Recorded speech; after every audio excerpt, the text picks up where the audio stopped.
Hi there, it's Mary Schiller. I have a few minutes in between calls and tasks today, so I wanted to jump online here in the group and chat with you for a few minutes about a topic that came to mind yesterday as I was listening to a book called The Art of Possibility by the Zanders, Benjamin Zander and his wife. I believe her name is Rosamund. I might have that wrong. But something came to mind as I was listening to that book that I thought might be helpful to you today. And that is the idea of reframing that many of us are very familiar with. So let's say, for example, something happens that isn't exactly the way we wanted it to turn out. You know, like in my case, as I mentioned on a previous video, I think about disappointment. We had a buyer for our home and that deal fell through. And so in the traditional sense of kind of reframing, I might have said, well, let's look at the bright side. You know, it gives us a chance to hang out here in New York longer, or we have a relative who just moved here. Okay, well, that means that we get to spend some more time with her. Or I could have kind of done all of those sorts of reframing techniques in order to make a situation look better to me. But what is so unique, I think, about the conversation that we're involved in, hi there, I'm not sure who's giving me the thumbs up, but I appreciate it. One of the things that's so interesting for me about this conversation that we're engaged in here is that it's not about reframing. Oh, hi, Paul. Good to see you. Thanks for being here. We are actually talking about deframing.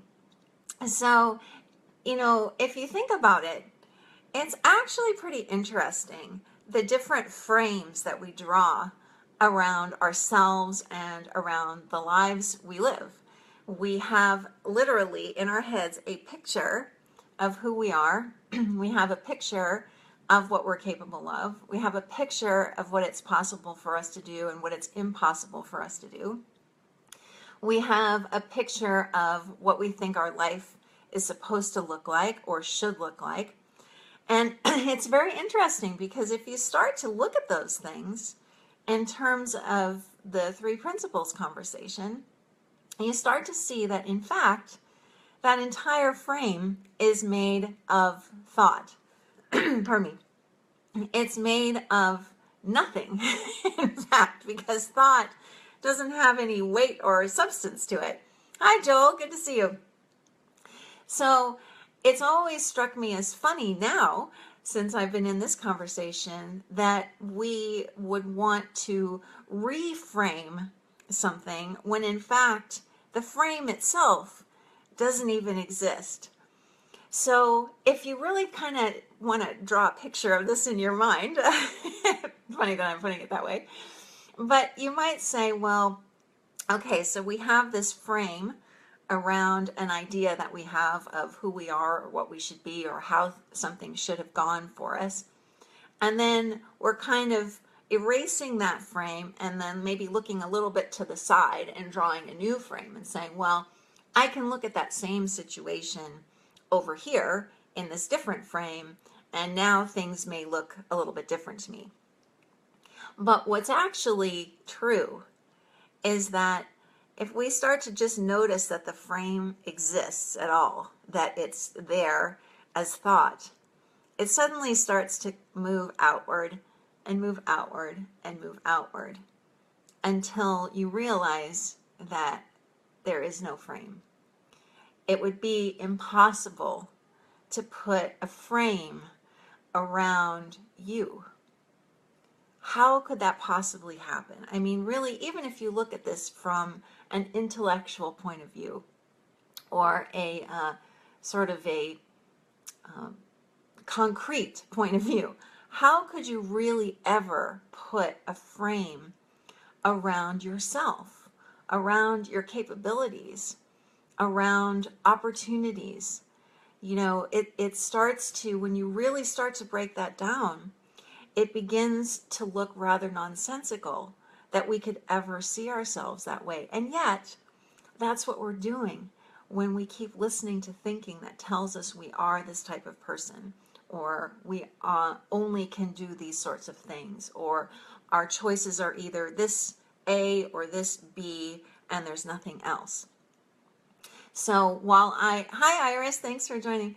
While I appreciate what people are trying to say when they're talking about reframing something, it's still playing with the same substance that has nothing to it, and that's thought.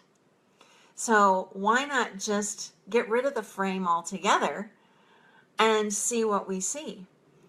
Yesterday when I was chatting with a client of mine, I realized that one of the things that's happened to me since I started to understand a little bit more about my own creative potential and all of that was that I said I felt like I had been driving a car, looking down at the road right in front of the headlights.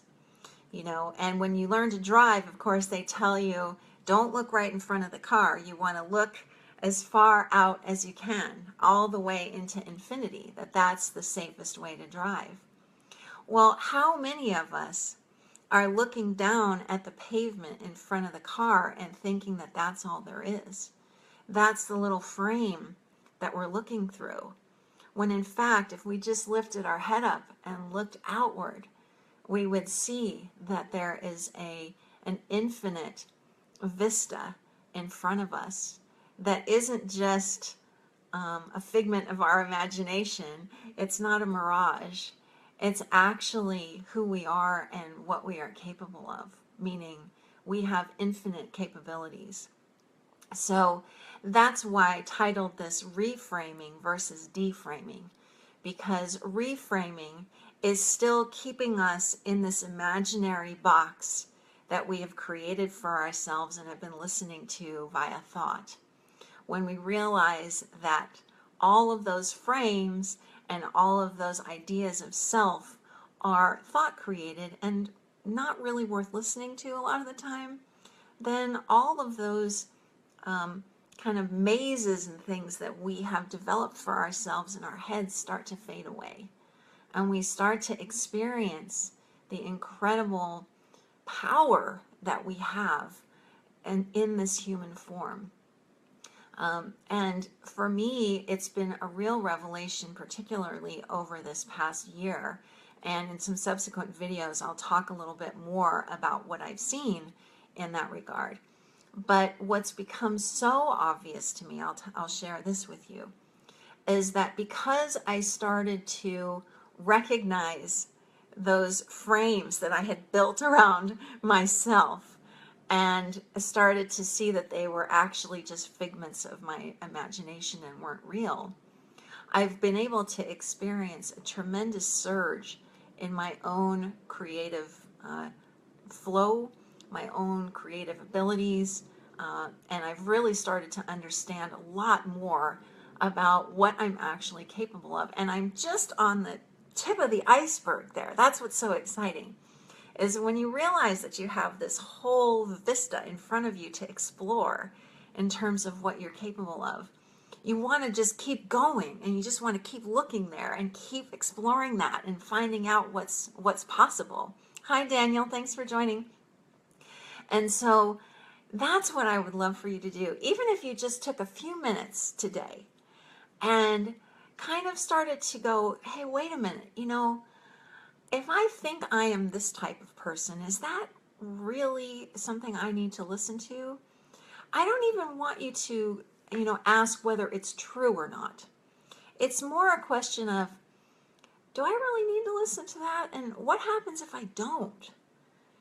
What happens if I kind of see that for what it is, which is a thought-created version of who I am instead of who I really am? What might happen? What might appear to me to do or to try or to create?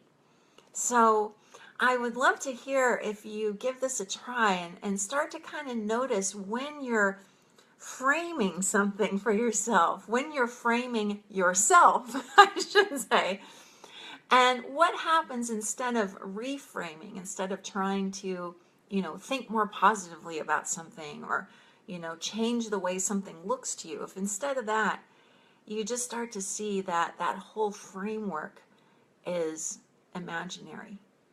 And in fact, there are no limits around you, even when it looks like there are.